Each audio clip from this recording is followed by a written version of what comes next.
The French Dispatch is 3 things: anthology, The New Yorker, and a French movie.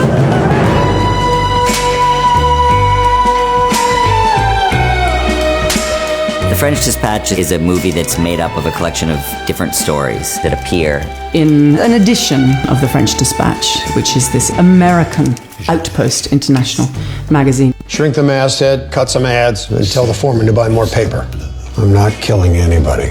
I play this fellow Howitzer, the editor of a magazine, loosely based on someone at the New Yorker. Try to make it sound like you wrote it that way on purpose. His kind of incredible sympathy for writers and encouragement. It's moving how much he believes in and supports his writers. You don't think it's almost too seedy this time? No, I don't. For decent people. It's supposed to be charming. The hero of every story, sort of, is a writer. And we have the writer's work and we have the stories they're telling, and we kind of intercut between them. We take as the subject of tonight's lecture Mr. Moses Rosenthaler, certainly the loudest artistic voice of his rowdy generation.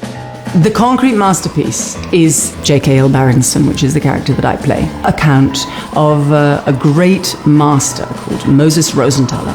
He's a very talented painter at a young age, but he ends up in jail, and another inmate becomes his art manager. I want to buy it. It's not for sale. Yes, it is. No, it isn't. Yes, it is. No, it isn't. Yes, it is. The kids did this. Obliterated 1,000 years of Republican authority in less than a fortnight. What do they want? Freedom. Full stop. In the late 60s, there was a student revolution. It was a turning of the culture, a changing of the tide. The youthful reach for ego and intellect. Is there a story in us for the people of Kansas?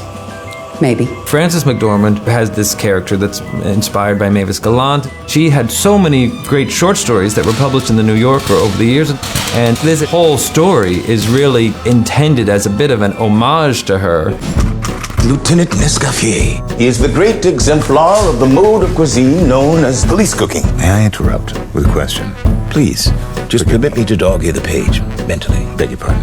I play a writer named Roebuck Wright, who's on assignment to explore this extraordinary chef, played by Stephen Park. The aromas of the kitchen cast a spell, which was to be mortally broken.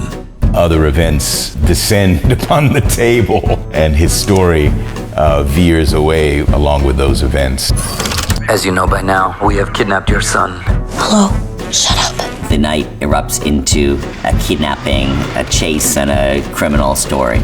It's like a voyage in sensations. It's almost like a drug trip.